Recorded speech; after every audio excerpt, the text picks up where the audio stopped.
up, bro? Thanks for the call back, dog.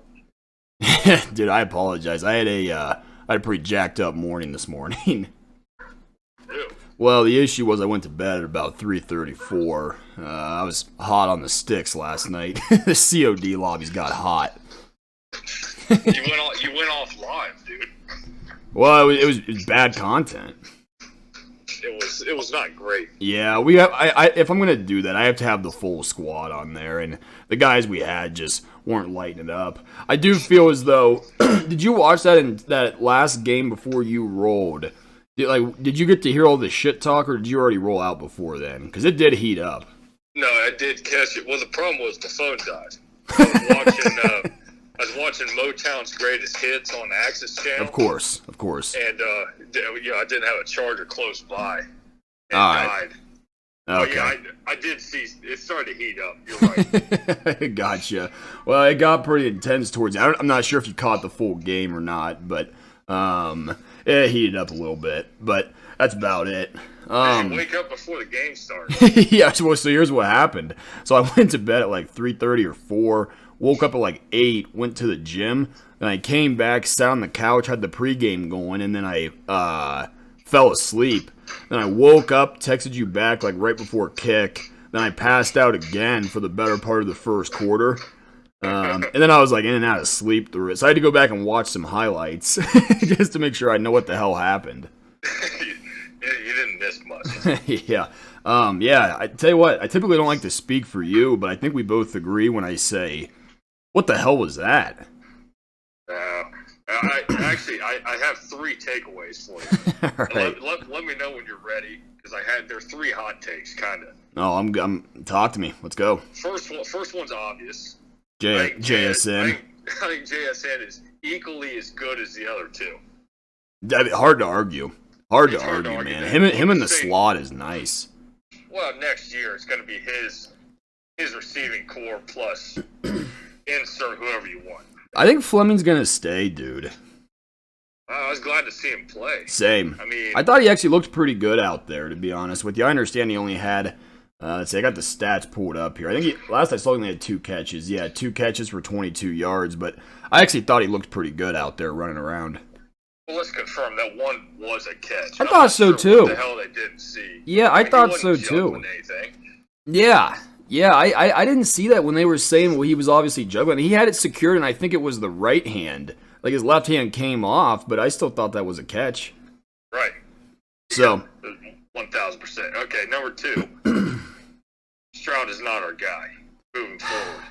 Next year, it's not his team. Isn't it just tough, though, when he throws for 405 to say that? 54 times, though. I know. I mean, that's yeah. Dwayne Haskins-esque against Maryland when we won by a point, and he threw for like 550 yards. The issue is you got to look at the marquee plays that stick out. And the 2 interceptions, the fumble at the end, those certainly stick out. Dude, he's good at that one play where he'll roll out, and he will have nothing but green grass in front of him. And instead of, running and sliding for a good 5 yards, he'll try to force a pass, circa see his first pass, or his first interception. That was first and 10. Scared? Is that scared, or is that Ryan Day saying, hey, we don't trust who's behind you? I mean, it could be one or number 2, or it could be that he just trusts his arms so much he thinks it's better to make the throw for 15 yards. But it's first and 10, man. Take second and 5. You're still ahead of the chains at that point.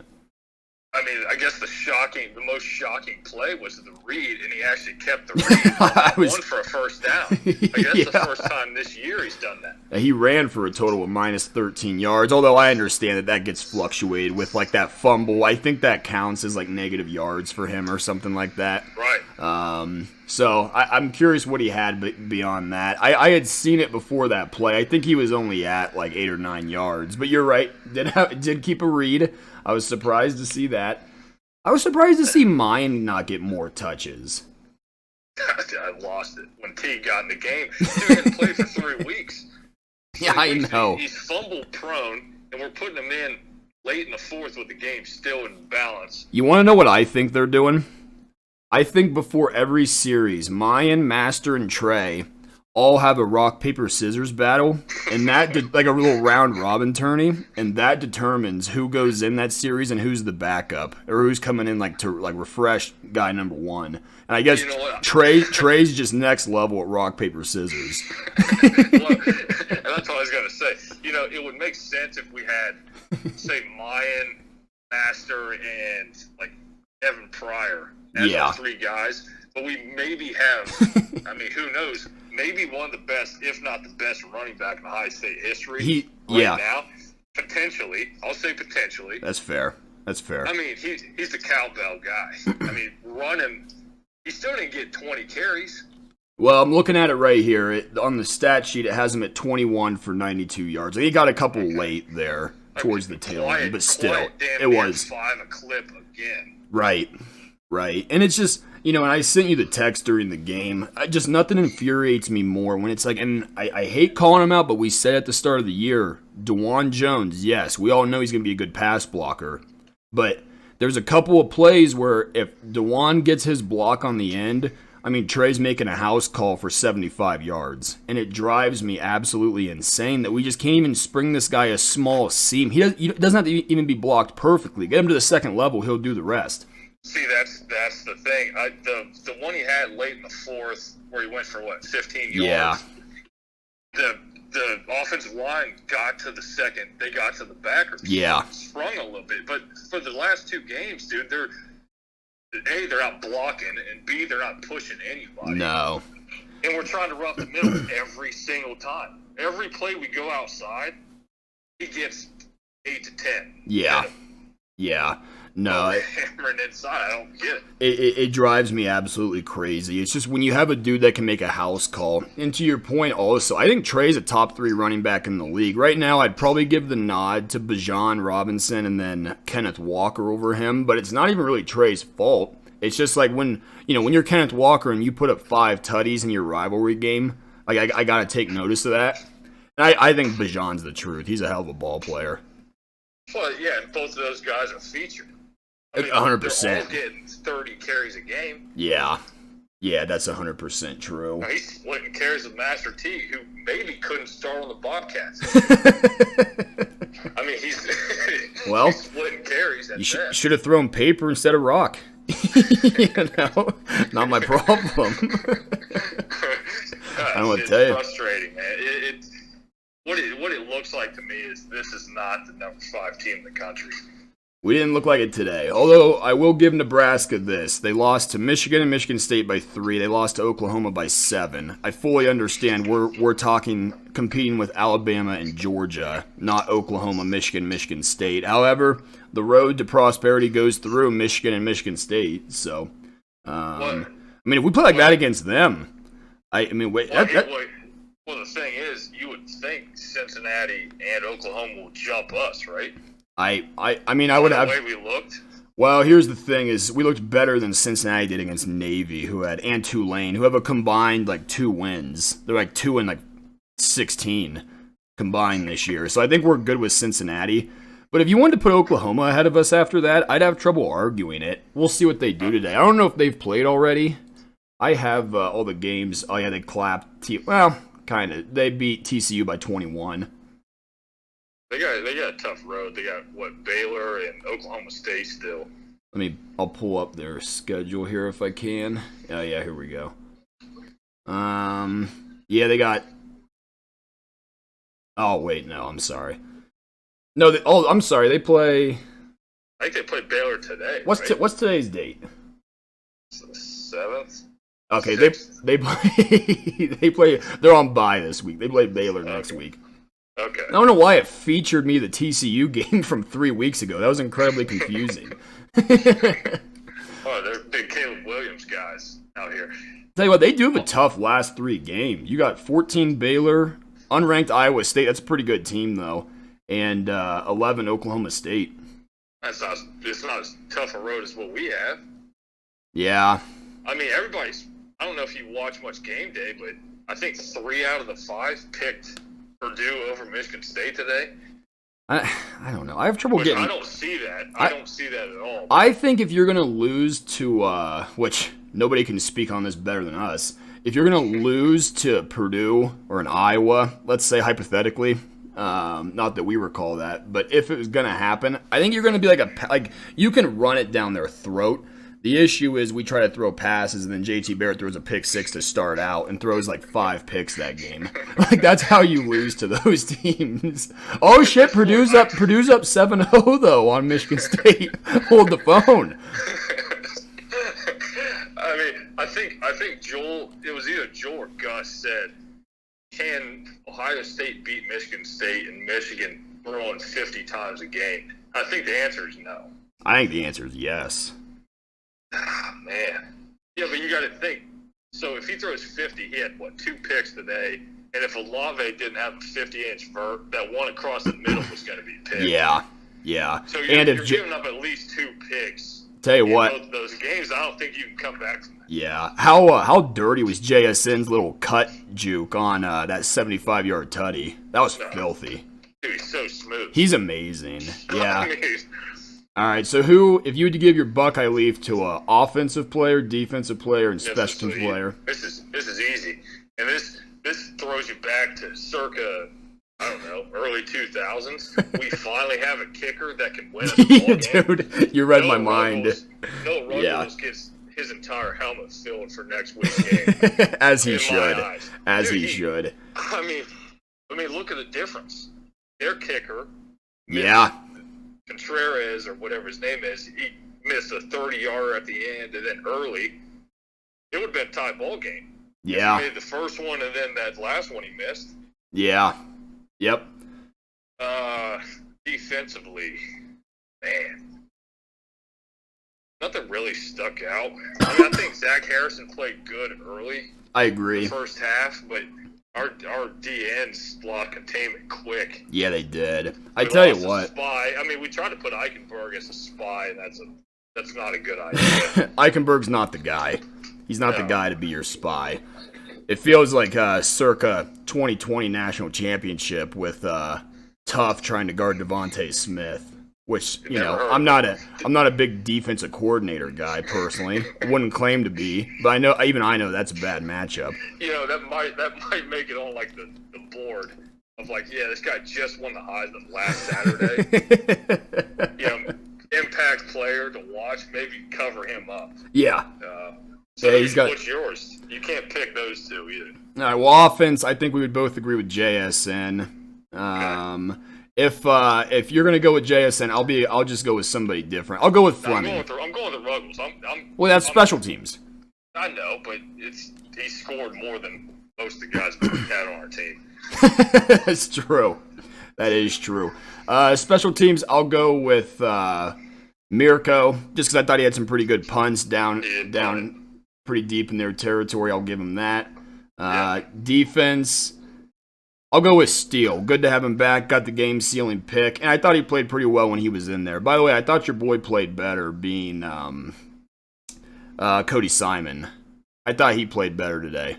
He played better. He's losing snaps to Steele Chambers, which he should.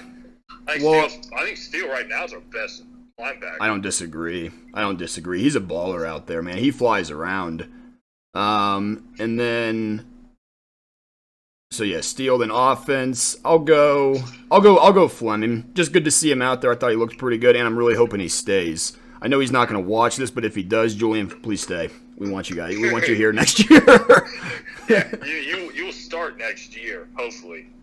No, he will. I mean, you can tell the next 2 guys in are him and Marvin Harrison Jr. I mean, we'll see what Caleb Burton looks like. Well, Burton, you got Emeka.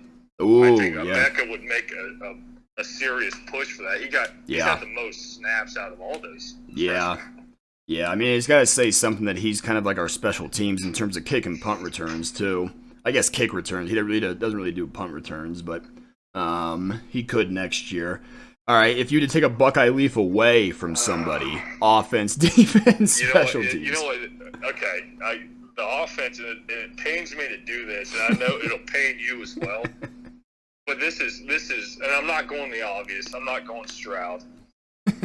This is a two-week call here. Yeah. I think Jeremy Ruckert's having a tough 2 weeks.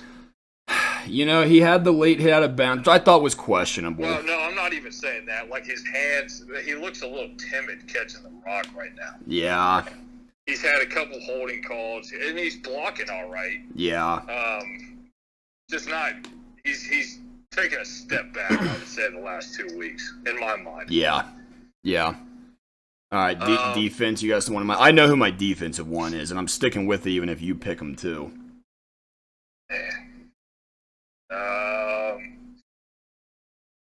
Wow. I mean, I would pick Eichenberg just because I don't see why he gets any time on the field. So I'll go with that. I think Eichenberg's just not the guy in any capacity. Yeah.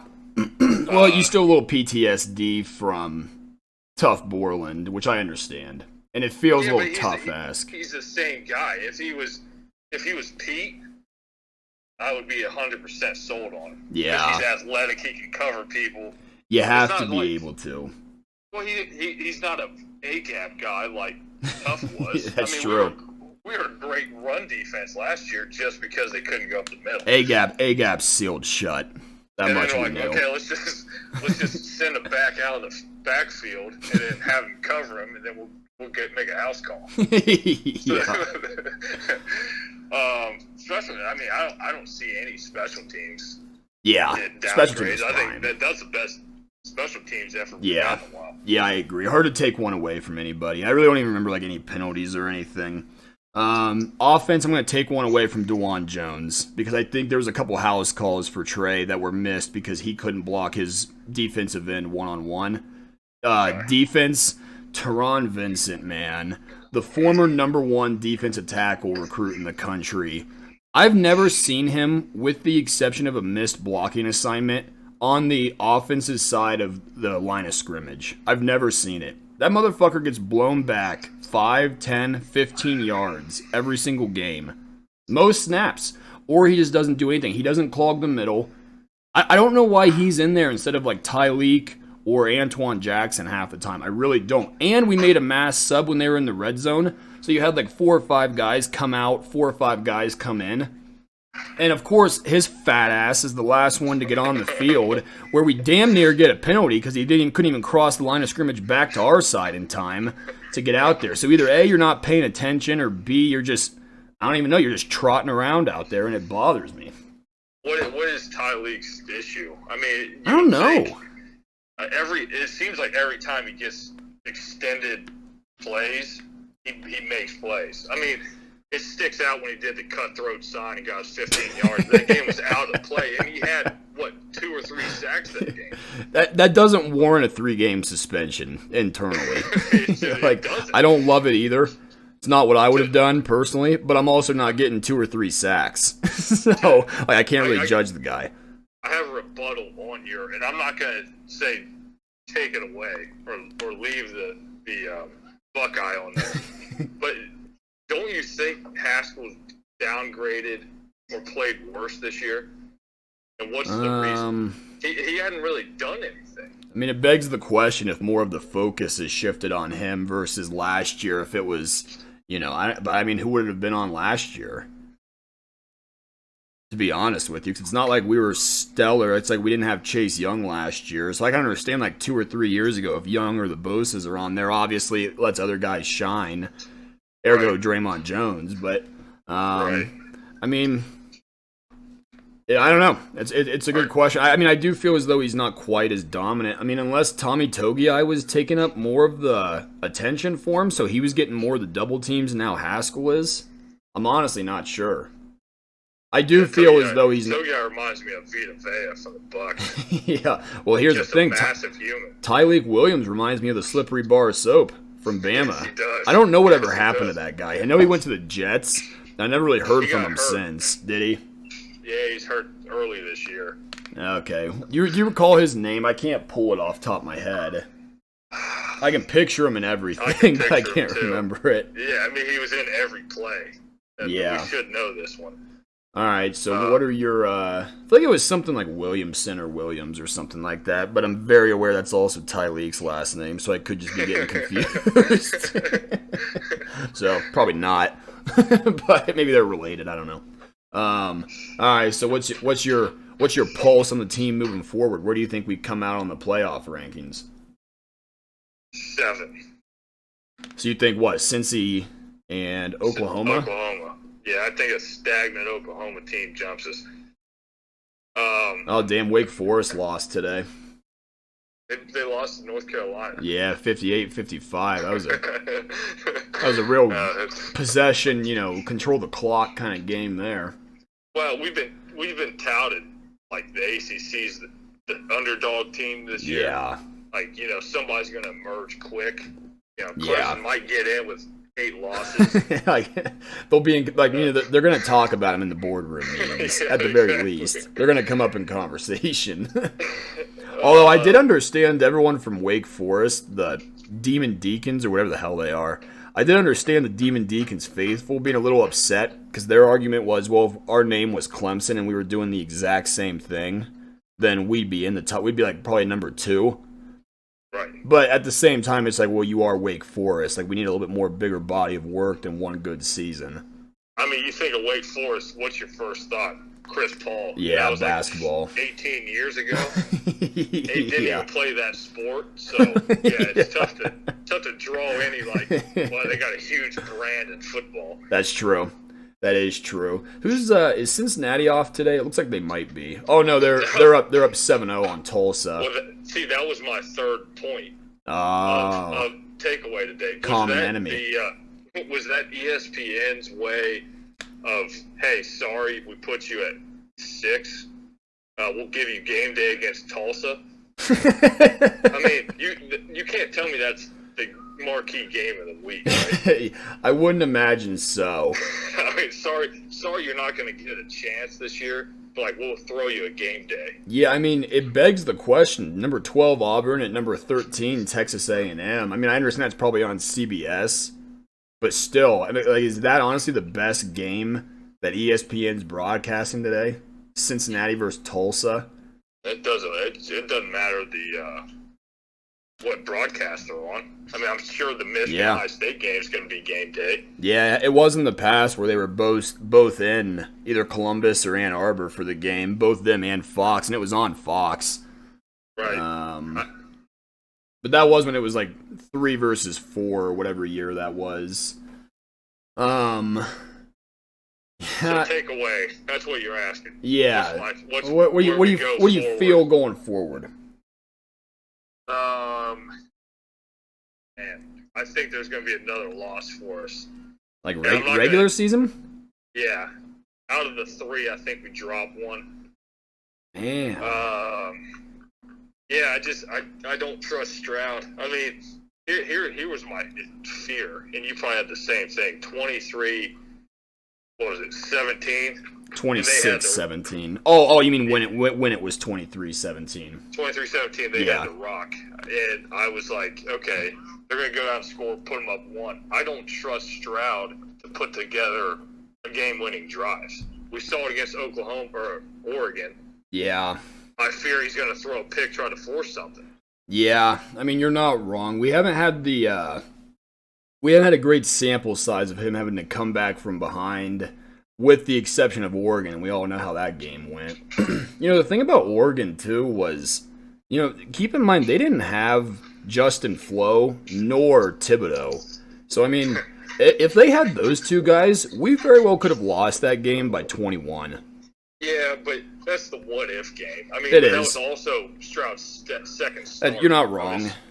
I mean, I don't know. I don't see us being a top 4 team right now. And I don't know if we'll get there in 4 games. Yeah, I mean, here's the only thing I'll say, though, is Ruggles made, 3 kicks, 4 kicks? 4. Same thing against Penn State. He had 4. So, I mean, you convert that into touchdowns, and that's, 16 extra points each time. Yeah, so then all of a sudden you win 42-17 and then 49-24. I understand you can't play that game because, I mean, we got to get better in the red zone. And if you're taking field goals against, I would argue, Michigan State and Michigan, or obviously any playoff team, and you're going to catch an L. That's my problem. And a fear of mine is we saw what the Ibrahim guy did against Yes, that's the first game. Yeah. Before he got hurt. Went for, what, $180 and 3 quarters? Yeah. Well, Michigan State's got a pretty decent running back, I would say, leading the Heisman vote. Agreed. And Michigan's got 2 solid running backs. I think Haskins and Corm are both very good running backs. I actually like watching them play. I think they're pretty good ball players. So yeah, I mean, hopefully everything goes smoothly against Purdue. I mean, we all know we can't take that game lightly. And then, where's your head at moving forward? I think we're going to win out. I think we'll get into the playoff, and then depending on who we draw, because, I mean, if we were to win out, we'd probably be, 3? And then I just don't know what to expect with Bama and Georgia. So let's say if Georgia wins that, then Bama's out, no? But the thing is, they put them at 2. That's what I mean. If you lose by 3? There was, talks of them at being 1. They were justifying that A&M loss. Dude, the dirtiest move you can make is let A&M beat Bama, who's unranked, and then you just bank them up to, number 11 in the country. And just be like, well, that's actually a pretty good loss. That is so fucking dirty. Well, here's one thing I was going to ask you, too, from last night's game. So, the Oregon loss looks horrendous at this point. I don't know if you saw the score against Utah last night. 52-7 final against Stanford. 52-7. I actually did see that, yeah.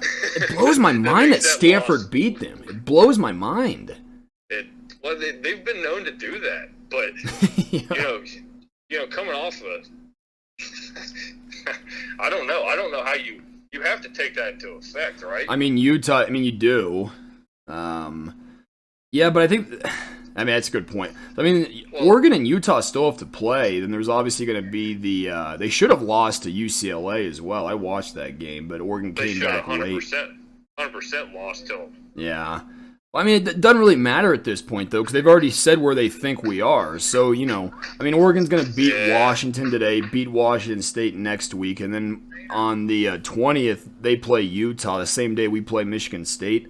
They could lose to Utah. I think so, too. I think Utah's a pretty good team. Yeah, they're not even ranked. I don't know if they're ranked in the college football playoff, but they've caught a couple of L's this year. Lost to BYU, lost to San Diego State. That's a bad one. That's a bad one. Yeah. I guess that's it. Oh, and they lost to Oregon State. That's also a bad loss. That's also a bad loss. Yeah, the Beavers came in with a vengeance that day. So I don't know. I think we'll win out. I think we'll get in. I got to think how it'll work out because if we play Bama or Georgia, I'd have trouble picking them right now. But we got 3-4 weeks to kind of get our head on our shoulders a little bit. Dude, it looks like we might play Wisconsin or Minnesota in the Big Ten championship now. No, it won't be Minnesota. They just lost to Illinois, 14-6 today. Oh my God! Did they really? Yeah. Jiminy Christmas. That's a bad loss. All right, so we'll be seeing Wisconsin. That is bad loss. That is bad. Who would you rather see? Okay, so you're banking on a playoff. Yeah. Who would you rather see, Georgia or Alabama? Alabama, because they've shown weaknesses, albeit Georgia's offense doesn't really blow the doors off of the place by any means, but their defense is insane. Absolutely insane. So I'd rather play Georgia in the national championship. If I have to pick my first round matchup, well, I'd rather be ranked number 1 and play whoever the 4 seed is, but I don't foresee that happening. So unless somehow Alabama catches another L and then proceeds to beat Georgia in the championship, that's the only avenue I could see that happening. Yeah, so say because Auburn's playing well. They are. Say Auburn somehow shocks. Let's play the hypothetical game because we all know that they're second. Yeah. Say Auburn beats them close, right? And then they go and they smoke. Because I don't know how the SEC West looks standing wise, but we'll say that Alabama gets in the SEC title game and then they blow the doors off Georgia. Then what do you do? I don't know. Because, I mean, you think if they... I mean, whoever wins the SEC is going to be in. That much we can say. So if you beat Georgia, who's at number 1, it's like, what if they beat them by 3? Does Georgia go down to 4? Now, all of a sudden, I don't want to be number 1 playing the 4 seed. Now, I'd rather be 2, I think. Yeah, but do you, though? So, Georgia's signature wins this year are who? Well, I don't even think it's so much they have a signature win as much as it is that they've just absolutely clapped everybody that they've played. But what if they get smoked against a 2-loss Bama team in the SEC title game, and you have, obviously, the Big Ten champion will go, hopefully us. Cincinnati's undefeated, Oklahoma remains undefeated, and Oregon wins out. Right. Then what do you do? So I think it'd be... Because nobody else has lost to a 2-loss team. Right. By the way, Georgia's signature wins would probably be when they absolutely steamrolled Arkansas 37-0, when Arkansas was ranked like 10 or something like that. Yeah, and the Clemson game at the beginning of the year. Yeah, I mean, it doesn't look great now because you only beat them by 7, and Clemson's been beaten by inferior opponents. I mean, they did beat Vanderbilt 62-0, so we got to talk about that. No, but all joking aside, probably, you got Auburn they beat by 24. They beat Kentucky by 27, beat Florida by 27. So, albeit Florida's not that great this year, but still. I mean, I think in that scenario, it would be us at probably Oregon, if they went out, Oregon at 1, us at 2, Oklahoma at 3, then Georgia at 4, right? Because I don't think I don't think Cincinnati can do anything unless all of us catch second losses. Like if Georgia loses one game, it doesn't matter if it's the SEC championship, they're going to be in over Cincinnati. If Oklahoma wins out, they're going to be in over Cincinnati. If we win out, we're going to be in over Cincinnati. If Oregon wins out, they're going to be in over Cincinnati. And I got to be honest with you, if Oklahoma catches one loss, a close one, and then wins the Big 12 championship, they might put Oklahoma in over Cincinnati. Would you agree? I fucking lost him. Success Plus died, huh? You hear me? I can now, yeah. Yeah. I mean, Success. At what point are you just going to come home and get an iPhone that's come out since like 2003? 6X is blinking 20% battery. So yeah, I heard you just got done charging it right before we jumped on the call, too. I was. 100% was. No, but in your scenario, they would just take Oregon anyway, even if Oklahoma loses another one. So they'll take both SEC teams, us, and then Oregon. So you're right. I don't see a path for Cincinnati to get in. Dude, Cincinnati, it would have to be... I don't disagree with that. I still don't... I mean, I understand they're playing well, they're ranked, they're undefeated, but you got to play somebody. Yeah. Well, don't say Notre Dame. Yeah, you're not going to sell me with Notre Dame. That's a bad Notre Dame team that plays a bad ACC schedule. What was I going to say? And then the one thing everyone wants to argue with Cincinnati is like, yeah, well, we played pretty tough against Georgia last year in the Cotton Bowl, whatever it was. And that is true. They only lost by, I think, 3. But at the same time, I think Georgia had like 9 or 10 starters out because of like opt-outs or transfers or this, that, and the other, or just sitting out for the draft or anything like that. Right. So, did you play a fully loaded Georgia team? No, you didn't. And by the way, Georgia's way better this year than they were last year. Yeah, you're reaching. I mean, you're reaching to do they beat them by 6 this year, so we should beat them by 70. Yeah. If you're reaching into last year, that's a stretch. Yeah, well, and it's the exact same argument where, like, Ohio State fans can't, which I've seen them do, just kind of trying to troll, which it is funny. But, like, it's different teams. Like, when Desmond Ridder was a freshman, we played Cincy, and I think we beat him to the effect of, like 48-0 yeah. Something. But, like, that's also different teams. Desmond Ridder's now a 4-year starter senior, and we have a completely different squad. Like, I think we may have had, like, a Bosa and or Chase Young on that team, which we do not have this year. No, well, my point and I've actually made this a couple times this year. That same hypothetical game, you give us Jay Fields 1. Yeah. With this offense. Yeah. And that 50 points, or was 50 points per score in a game, goes up to about 68, Without 70. question. I mean, and we would have beat Oregon with Justin Fields. And again, we'll give CJ the fact that it was his second start ever, which, not to take that away from him.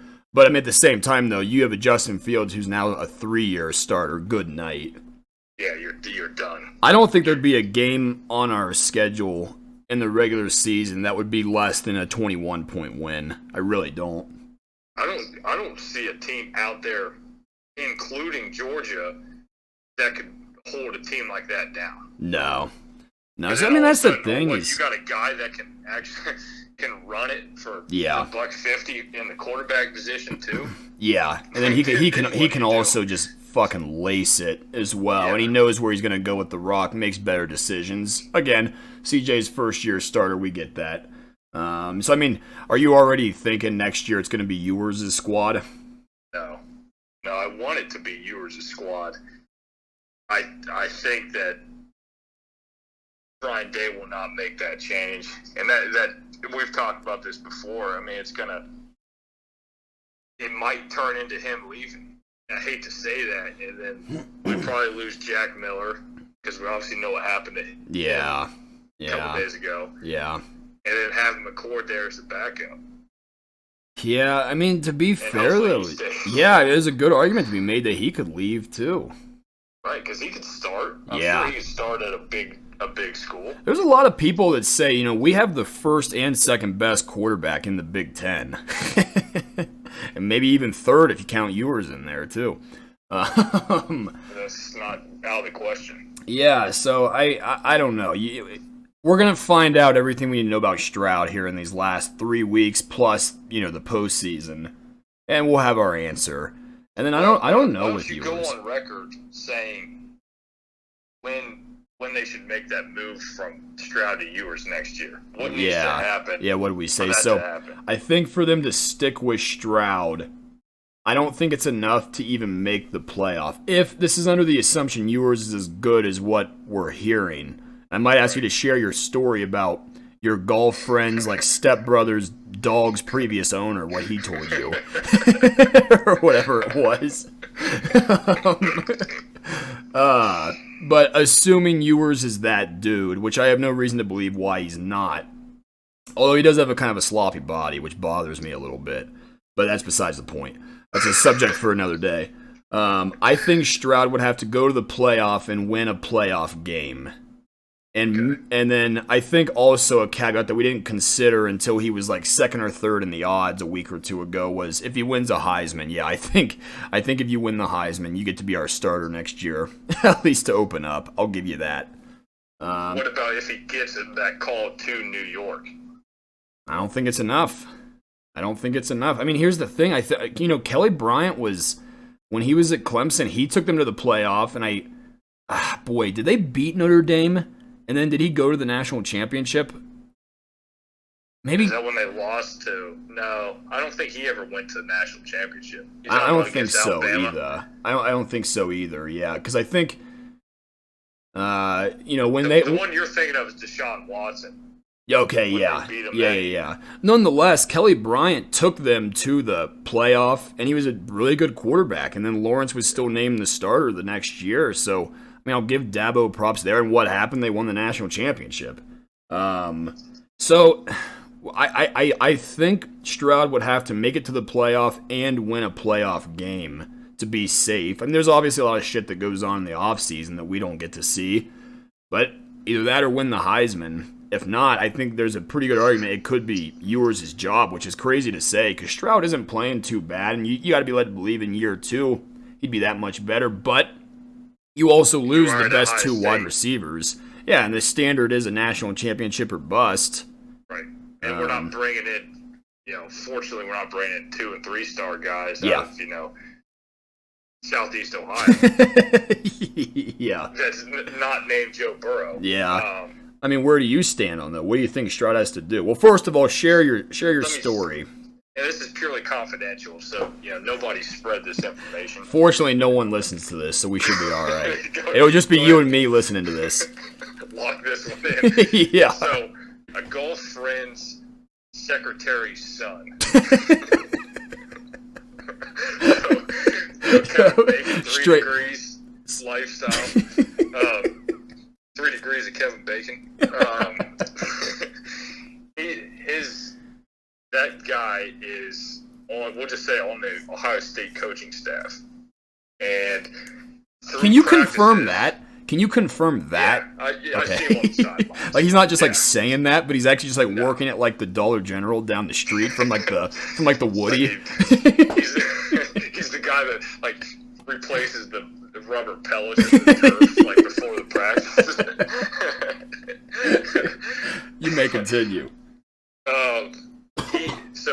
So Ewers is obviously the scout team quarterback every week, and he gets a number 1 receiver with him every week, and that rotates.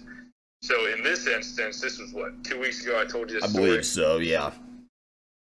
Garrett Wilson was his receiver, and there was rumblings and talks of a Patrick Mahomes type ability, arm talent, creativity, just underhand. I mean, everybody that listens to this, and you and I watch way too much recruiting tape. Yeah. Have seen that. Right. And what is told is it's his team next year. So take that for what it's worth. Yeah. And that was obviously a couple weeks ago. But like we've talked about before, he had to have known he's not going to come to Ohio State. He's not going to go to Alabama. If he doesn't know he's the guy. I would find it ready. Yeah, I would find it hard pressed that you can get a number 1 recruit in the nation, let alone a quarterback, let alone the highest ranked composite score in history. Yeah. And the conversation goes like, well, CJ's going to have 2 more years, and if he's really playing well, then, you'll be grabbing some pine tar or you'll be riding some pine on the sideline until then. I just can't imagine the conversation goes that way to get a guy of that caliber. So I'd be led to believe that there's a conversation that goes like, it's your team once you're at least competent, and then we'll ride the wave. The only thing that would maybe, I don't know, entice him to be like, okay, you would think if he sits next year, Stroud would be eligible after next year to go. Yeah. Does it help with the NIL, him making $1.5 million, $2 million? Yeah. To be like, okay, well, I'm not living off food stamps. Right. And like eating shitty food in the cafeteria. Yeah. I mean, it's a fair point, and it begs the question of is he kind of content just getting paid, just kind of learning and willing to wait his turn, or is it, I know what I can do, I know my ability, I'm ready to get in and show it now, and that's the biggest thing. I know, Ryan Day had said it, and I fully do believe that when he left early for this year, it was well documented and understood that he wasn't going to see the field this year, but he just wanted to get paid. I don't blame him for that. So that was easy. The question is for next year, because if you like hypothetically, if he didn't leave early, next year would have been his freshman / redshirt freshman season, and he may have been more willing to sit. But now that he's been here for a year, maybe he's thinking to himself, well, I got the offense down. I've been here for however long it's been now. So I'm ready to rock and roll. Like I'm a hell of a lot better than this guy. That's trotting out there every week. Yeah. So I think either way, I do think we'll be okay. Like if we have Stroud or Ewers, I think we're still going to be a good team. We're still going to have talent around the field and everything. Something else to keep in mind is I think we're the 2nd youngest team in all of FBS this season. So there is that too. But at the same time, it's like the quarterback's going to make or break your season. Could you imagine what we would have been the last 2 or 3 seasons when we had Justin Fields? But, oh yeah, by the way, instead of Fields, you have Tate Martell. My God, we would have... Your guy. Look, he's not my guy, but I do appreciate all the recruiting he did for a lot of players to get them here. when he committed. All right. Did I think he was going to be better than what he has been? Yeah, I did. Did I think he was going to go to 4 different schools? No, I didn't. I didn't see that coming. Start at an 0-8 UNLV team. Yeah. Limited time. Yeah. No, I did not see that coming. That was on me.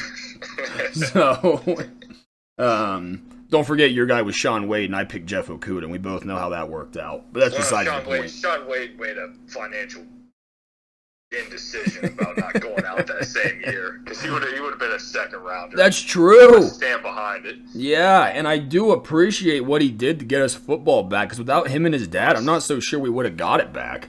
He lost about, what, 1 or maybe 2 commas into that first contract. Yeah, it was a couple zeros here and there. Yeah, it was a couple zeros. That new Ferrari turned into like a Civic Si. But he could turn it around. Yeah. We'll see we'll see what he does. He's with the Pats now, right? Yeah, he's not getting any time, but yeah. So we'll revisit that next week. I mean, I think that should be a segment after every game of like, will Ewers be the guy next year?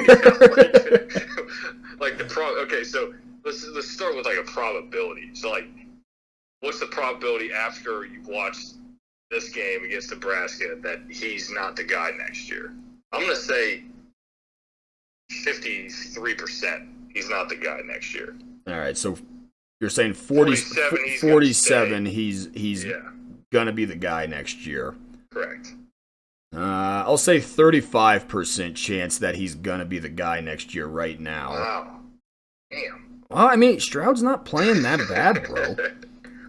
You're saying 35% that Stroud is not going to be the starter. Correct. 35% chance that Ewers is the starter week 1 next year. So you're strong Stroud right now. Well, I think there's a couple factors that come into play. Number 1, he's not playing that bad. By the way, Purdue's up 14-7 on Michigan State as we speak. Trap game. It is a trap game. And then number 2, I don't know. I feel better about Ryan Day pulling the string on, whoever the best player is will play. And for proof of that, see Denzel Burke over Sevyn Banks and Cam Brown. Albeit Cam Brown's had some injuries, but I mean he didn't have to name Denzel the starter week 1, an outright starter, not because of injuries, and he came out and said that. I tell you what, and you probably don't recall this because you might have been in the Crown Haze, as was I, but I called you from the confines of South Carolina, the first game against Minnesota when he started, and I said, what the hell is this guy doing out here? Like, he's lost. Well, I've quickly changed my tune on that. He's amazing. He is now our best corner by far. Yeah, what a pleasant surprise that's been. He's been amazing, and he wasn't even that highly ranked. He's from Arizona. I can't remember the exact school he went to, but he's from Arizona. I think he was a 4-star. How did Herm Edwards let him go? Is he still at Arizona State? Yeah. Gotta get higher on the recruiting trail there, Herm. Well, the Wildcats and the Sun Devils weren't quite calling his name, apparently, in terms of being national contenders, so I get that. Plus, he wanted to come to DBU. I get that as well. That was shocking, just how it's all unfolded. You want to play across from Bryson Shaw? Yeah. One of the worst safeties I've seen in a long time. Yeah. I mean, it does. I mean, you know how big of a Josh Proctor fan I am. I just feel so bad for him. I don't know if he'll get like a medical red shirt or something and come back or what. He's already been, 6? This is 6th year or 5th year. Was he a super senior? I'm honestly not sure. Yeah, I think he was. I don't know if it was his 5th or 6th year, but he was graduated. He's been graduated for at least a year. Work on that PhD. Yeah, PhD. Maybe MD. Maybe both. Maybe knock them both down. Yeah, he's got time. So I don't know. I don't know what those rules will say. I don't know if he can come back. We'll see. But I mean, Bryson Shaw is just not the guy back there. By the way, BYU is up on Iowa State 35-0 in the second quarter. Or excuse me, Idaho State. Well, they hung. I don't know if you caught that. It was a late Friday game. I think it was Friday, maybe late Saturday game against Virginia, where it was like 45, 41. Yeah. Yeah. Yeah, that's what BYU does. That's why I'm a fan. I took the under on that game. I think it was like 52.5. I took the under. Missed it early. Like combined was like 160. Yeah. Missed it early. Yeah. So, but yeah, I don't know. It'll be interesting to see how it all unfolds with Ewers and everything. I don't know what to expect. Let's not look too far down the barrel here. I mean, I think week by week, like you said, if we win, Ryan Day says every week, 1-0, go 1-0 every week. I think that's what we got to do. It's and true. Then reevaluate after that. It's a tough last 2 weeks though. Michigan State, then at Michigan. I think we're home versus Michigan State. We are. Okay. I think we're home the next 2 weeks. I think Purdue's at home as well. I could be wrong there. Yeah, Purdue's at home. I did see that. Yeah, we're home against Michigan State, and then obviously we go to Ann Arbor. What time does Michigan play today? I don't even know who they got. Oh, they got Indiana tonight. Oh, they have a night game for Indiana. Indiana gets 2 night games against like unwarranted night games. Well, the issue is like it's at Michigan, and they made that a night game, which maybe they don't decide that. That's like the TV networks. I don't even know who decides the kickoff time. A 2-7 Indiana team who's just decimated with injuries.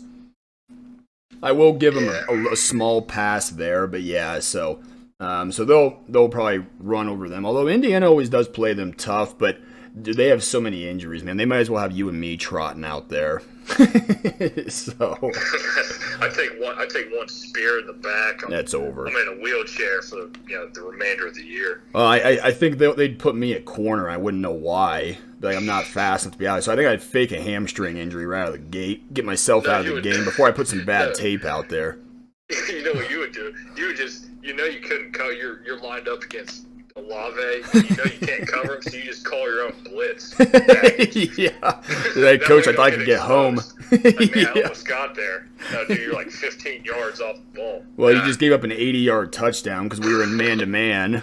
You had no safety help, so not sure why you chose to go rogue there. Yeah, I thought I could get home in time.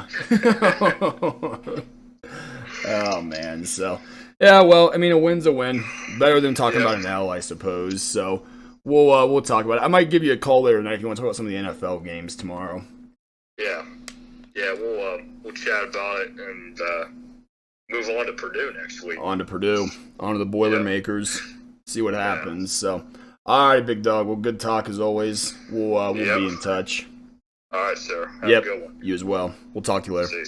Peace.